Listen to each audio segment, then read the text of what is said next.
मेरे प्यारे बच्चों, कैसे हैं आप लोग? सभी को नमस्कार। दोस्तों, आज थोड़ी गले में प्रॉब्लम है, मगर फिर भी आज सेशन लेना बहुत ज़रूरी है, क्योंकि आज जो सेशन है बहुत इंपॉर्टेंट सेशन है। दोस्तों, जो भी बच्चे यूपीटीसी वीडियो के लिए तैयारी कर रहे हैं उनके लिए बहुत अहम सेशन होने वाला है। और इसी महत्ता को दर्शाने के लिए और इसी महत्ता को समझने के लिए ये हमने क्लास ली है कि अंतिम पलों में सही मेंटोर की वजह से कई बार सिलेक्शन रह जाता है। और शायद मैं किसी एक ऐसे स्टूडेंट का मेंटोर बन जाऊं जिसका मनोबल बहुत डाउन हो रहा है। तो उसी मनोबल को बढ़ाने के लिए आज मैंने सोचा कि कोई एक भी, अगर किसी ने भी, एक ने भी मेरी बात सुनकर अपनी उस तैयारी को मेरी अप्रोच के अनुसार किया और उसका सिलेक्शन हो जाता है, तो मेरी ये जो आज मेहनत है वो मेहनत वसूल हो जाएगी। ठीक है, तो उसी को नज़र में रखते हुए आज जो हम बात करने वाले हैं इस क्लास में वो क्या है कि किस तरीके से हम 10 से 15 नंबर बढ़ा सकते हैं अपने स्कोर में, और सेफ स्कोर क्या होना चाहिए, कैसे करें अपनी एक सेट पक्की, और पेपर करने का सही तरीका क्या है। तो हम इस पर बात करेंगे, क्योंकि ये चीज़ें बहुत ज़रूरी हैं। क्योंकि अंतिम समय में हमारी तैयारी नहीं हो पाती है, क्योंकि हमें इसी चीज़ की टेंशन लगी रहती है, किस तरीके का पेपर बनेगा, किस तरीके से हम तैयारी करेंगे। तो इन सभी मुद्दों पर आज हम बात करने वाले हैं, और मुद्दे बहुत इंपॉर्टेंट हैं। देखिए, मैं आपको बताता हूँ सबसे पहले हम यहाँ समझते पेपर करने का सही तरीका क्या होता।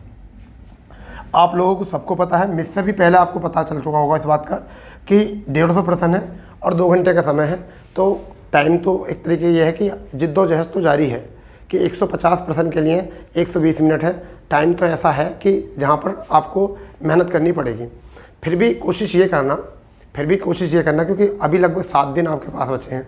तो आप क्या करेंगे कि आप अपने क्वेश्चन पेपर को जो आप प्रैक्टिस सेट कर रहे होगे, उसमें भी यही अप्रोच अपना के देखना कि पहली बार में क्वेश्चंस केवल उनको सेलेक्ट करें कि जो तुमसे आते हैं।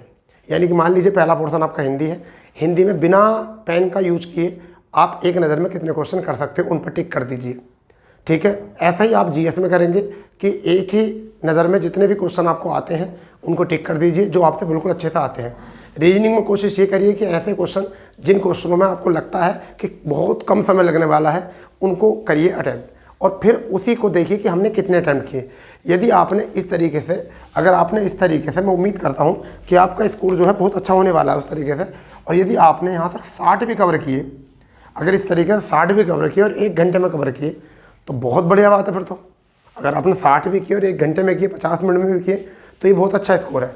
फिर उसके बाद दूसरी बार जो आपको पेपर देख लेना है, वो पेपर देखना है कि जिस पोर्शन में, वो रीजनिंग हो, जीएस हो, हिंदी, एक बार देखने से आपको ये तो पता चल जाएगा कि कहाँ मेरी पकड़ है।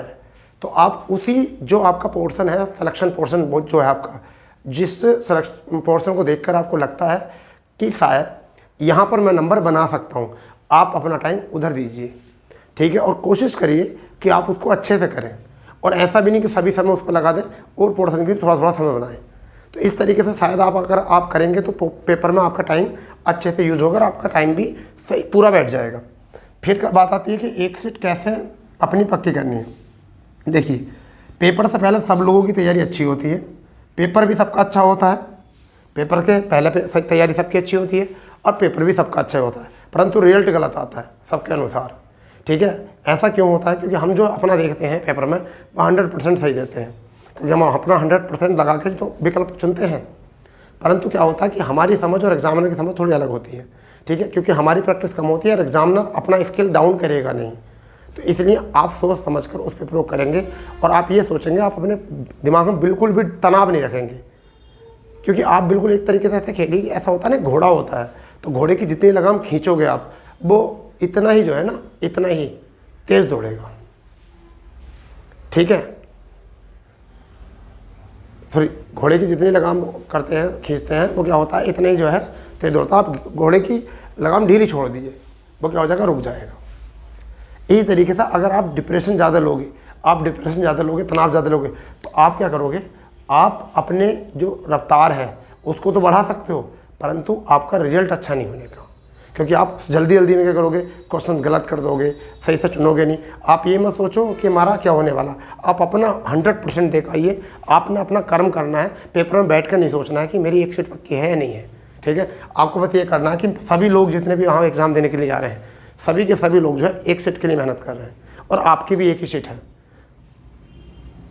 अब ये भी सोचना है अपने मन में कि जो टॉप करेंगे वो भी इंसान ही, मानव यानी कि मनु की संतान ही है, ठीक है। ऐसा नहीं है कि भाई दिव्य शक्ति उनके पास है, ठीक है, क्योंकि वो भी मनु की संतान है। तो इसलिए आप भी कोशिश करिए कि आप क्यों अच्छा नहीं कर सकते। तो पॉजिटिव अप्रोच बनाओगे तो निश्चित ही आपकी सीट जो है पक्की हो जाएगी। सेफ स्कोर की बात करें तो देखिए पिछली बार लगभग 1500 कुछ बच्चे ऐसे थे जिनका स्कोर बड़ा गंदा था, यानी कि गैसा गंदा का मतलब जिनका धांधले में कॉपियों को पकड़ा गया था। जब वो 1500 बच्चे ऐसा होने के बाद भी जब भी 104.5 पर कट ऑफ जा सकता है, 104.5 क्वेश्चन पर कट ऑफ जा सकता है, तो आप निश्चित जानते हो यदि आप इन दिनों में अगर पेपर उसी के तरह का बनता है तो अगर आप 100 प्लस भी कर आते हो तो आपका ये सेफ स्कोर है। अगर कास्ट वाइज अगर 90 प्लस भी करके आते हो तो ये भी आपका क्या है, सेफ स्कोर है। तो 90 और 100 के बीच में अगर आप करके आओगे तो ये बिल्कुल सेफ स्कोर है, क्योंकि पिछली बार 1500 बच्चों की जो है कॉपी वो थी जिन्होंने कहीं ना कहीं किसी न किसी तरीके से धांधलेबाजी से वह कॉपियों में उन्होंने अच्छे नंबर किए थे। 1% ये भी है कि बच्चे को तैयारी करते हुए काफ़ी लंबा समय हो चुका है, और एक ये भी सोचा जाए कि बहुत लंबे समय तैयारी करी भी नहीं है बहुत बच्चों ने। अंततः अब तक कुछ बच्चों को विश्वास नहीं है कि पेपर जो है 26-27 को होने वाला है। तो आप तो निश्चित नहीं है पेपर 26-27 को होने वाला है, ठीक है। अब बात आती है कि किस तरीके से आपको 10 से 15 नंबर बढ़ाने हैं अपने। तो इसका ये जो है ना सबसे मोस्ट बात यही है, इसी के लिए मैंने क्लास ली है, क्योंकि मैं क्लास लेने योग्य तो हो नहीं रहा था, क्योंकि आवाज़ मतलब वो साथ नहीं दे रही जो साथ देनी चाहिए। तो फिर भी मैं आपको बताता हूँ क्या करना है। आप फिलहाल में एक तो यूपी का पोर्शन जो है ना आप पूरी अच्छे तरीके से तैयार करके जाइए, क्योंकि यूपी से क्वेश्चन जो है ना आजकल जो आने वाले हैं, पहला क्वेश्चन पूछता था कि ये विश्वविद्यालय यानी कि इलाहाबाद विश्वविद्यालय कहाँ पर है। अब क्वेश्चन पूछता है कि इलाहाबाद विश्वविद्यालय की स्थापना कब की, ठीक है। आर्यवर्धन अब डेट भी पूछने लगा है, क्योंकि 2021-22 के पेपर उठा के देख लिए, सभी आरओ वाले देखेंगे तो उन सभी में यही चीज़ें हैं। तो आप थोड़ा सा एग्जामिनर के पैटर्न को समझो, ठीक है। तो आप यूपी को पूरे अच्छे से तैयार करके जाइए। करंट अफेयर लगभग 6 माह का, पिछले 2 महीने को छोड़कर 6 माह का लगभग मोटे शॉर्ट नोट्स बना के मोटी जो घटनाएँ हो रही हैं देश में जो घटनाक्रम है स्वास्थ्य को लेकर, शिक्षा को लेकर, ठीक है, इन सभी चीज़ों को लेकर जो है जो भी घटनाक्रम हो रहे हैं उनके छोटे छोटे नोट्स बनाने की कोशिश करिए। बड़ी घटनाएं मगर नोट्स छोटे छोटे बुलेट पॉइंट में तैयार कीजिए। जैसा आपका यूनिवर्सिटी गेम हुए, ठीक है, खेलो इंडिया यूनिवर्सिटी गेम, खेलो इंडिया विंटर गेम, खेलो इंडिया यूथ गेम, तो ये जब हुए हैं ना तो इनके एक ही जगह की पॉइंट बनाइए, ठीक है। G20, ठीक है, G7, इस तरीके से जो भी आवार है टेनिस प्रतियोगिता होती हैं उन सब के जो है ना शॉर्ट नोट्स बनाइए, ठीक है। देश में जो भी पहला हुआ है वह परीक्षण हुआ है, ठीक है, वह कोई संयंत्र की स्थापना की गई है, वह किसी ऐप की या किसी योजना की शुरुआत की, तो उन पर भी थोड़ा सा कमांड करके चलिए, क्योंकि एग्जामिनर यहाँ से भी क्वेश्चन बना लेता है।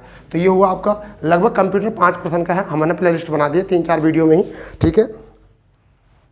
आप चाहोगे तो वहाँ से भी आपको कंप्यूटर मिल जाएगा, ठीक है। वरना तो आपके पास जो भी बुक है, आप जिस बुक को भी पढ़ना पसंद करते हो आप उस बुक से जो है कंप्यूटर को एक बार अच्छे तरीके से पढ़ जाइए।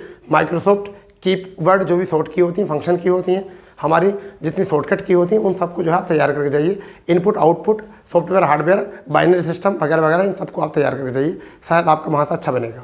रीजनिंग एक ऐसा पोर्सन है, जितना भी आप बैंकिंग वाला पढ़ोगे उस पर वो चीज़ करिए जो आपको सबसे अलग बनाती है। जैसे आपका मैथ का एक चैप्टर है जो प्रायिकता है, ठीक है, वो चैप्टर आपको करके जाना है, क्योंकि वहाँ से क्वेश्चन उठाएगा ज़रूर, ठीक है। पाईग्राफ से भी क्वेश्चन उठा सकता है, ठीक है। कथन निष्कर्ष, कथन वक्तव्य, अवधारणा, तर्क, ये तो सबका ही तैयार है, सभी कर भी रहे हैं, तो ये तो सभी पढ़ के जाएंगे। आप उन तक थोड़ा सा अलग ही पढ़ के जाइए, क्या पता पेपर का पैटर्न वहाँ चेंज करके वो क्वेश्चन आपका वो रख दें एग्जामिनर। तो आपको हर तरीके से तैयार कर जाना, और निश्चित ही आपके जो है 10 से 15 अंक जो है वहाँ से बढ़ जाएंगे। हिंदी की बात है तो हिंदी में तो सभी का लगभग स्कोर सेम सा ही रहता है, 2-4 नंबर इधर उधर जाते हैं कि किसी के 35 तो किसी के 38, किसी के 38 तो किसी के 40, कुछ ऐसा ही स्कोर होता है, वरना लगभग सभी का बराबर सा स्कोर होता है। क्योंकि हिंदी पिछली बार भी एकदम ईजी टू मॉडरेट रखी थी, और इस बार भी हिंदी का पैटर्न जो है ईजी टू मॉडरेट रहेगा। फिर भी कुछ यूनिक चीज़ें पढ़ के जाओगे आप तो अच्छा रहेगा, ठीक है। जैसे ही वर्णमाला में कुछ चीज़ें होती हैं, जो यूनिक होती हैं, जो आपको अलग से सबसे यूनिक बनाती हैं, आपको जज करना आ जाता है, ठीक है। आपका तत्सम तद्भव आपके सब लोगों से अलग बनाते हैं आपको, वोकैब सबसे अलग बनाती है आपको, तो आप वोकैब भी थोड़ा तैयार करके जाओ। अंतिम दिनों की मैं पढ़ाई बता रहा हूँ आपको, और तो नए पढ़ने की कोई कोशिश करना मत, जो भी आपके पुराने नोट्स हैं उन्हीं को बार बार रिवाइज करते रहो। तो दोस्तों आज के लिए केवल इतना ही, यही जानकारी अगर आपको समझ में आए, अगर अच्छी लगती हो तो आप अपने दोस्तों को शेयर करो और चैनल को लाइक करो, ठीक है। मिलते हैं नई जानकारी, नई सेशन, नई क्लास के साथ। जय हिंद, जय भारत, वंदे मातरम।